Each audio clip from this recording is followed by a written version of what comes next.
Hi, my name is Don Bowman, and here at Agilicus we like to think about cloud native, which is a very future-looking way of having things very loosely coupled that are able to come and go.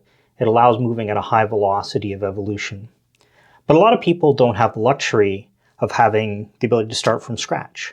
And what they have is they have some large legacy system. And usually these are architected, they have a large database, and then on top of it, there's a monolith.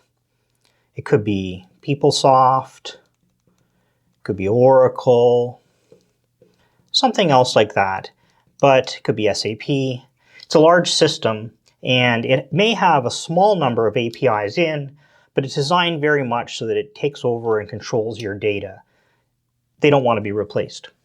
And what happens is you have a set of small applications that maybe there's a little bit of data in there that you want access to, but you can't afford or have a way to get at it through their APIs. And what some people do is they create another little monolithic application.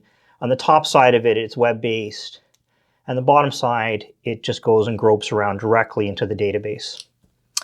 The problem with that is every time there's an upgrade, move to a new version, these things all break because this data wasn't really documented. And as you get more and more and more of these, it gets more and more challenging to manage that end-by-end mesh, and it becomes a problem because you don't stay up to date.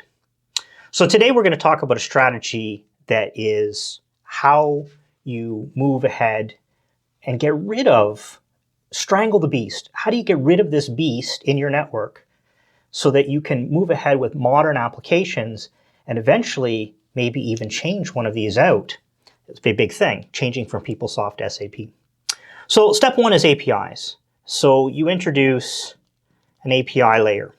On the bottom, you allow it to talk directly to this database, or it uses the East-West API that they provide into this system. Doesn't really matter.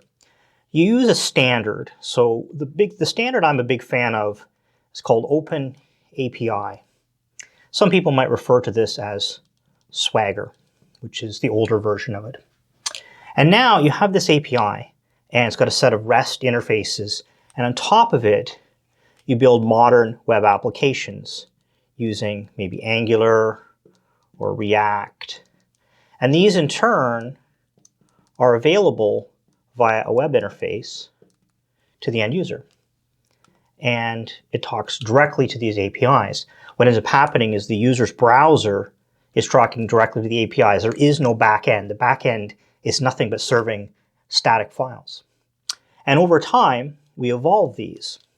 Now, we've only got to change one spot. When we go to do our upgrade, we move to version 2. We might have to make some minor surgery in this API on the south side to keep it compatible, but all these applications stay compatible. And the real beauty is, one day when we switch from one of these to another, all we have to do is to make minor changes in this backend API, and the entire database can be swapped out to a new format. And look at the beauty of this. All of our applications now were independent. We strangled the beast. We stopped putting new features directly integrated to these systems, which means we can now modularize, take them out. We can move this part to become cloud native, keeping this at home, but we have not allowed our data to become an anchor. We haven't allowed some other company to lock us in via it. So this is the strategy that I would recommend.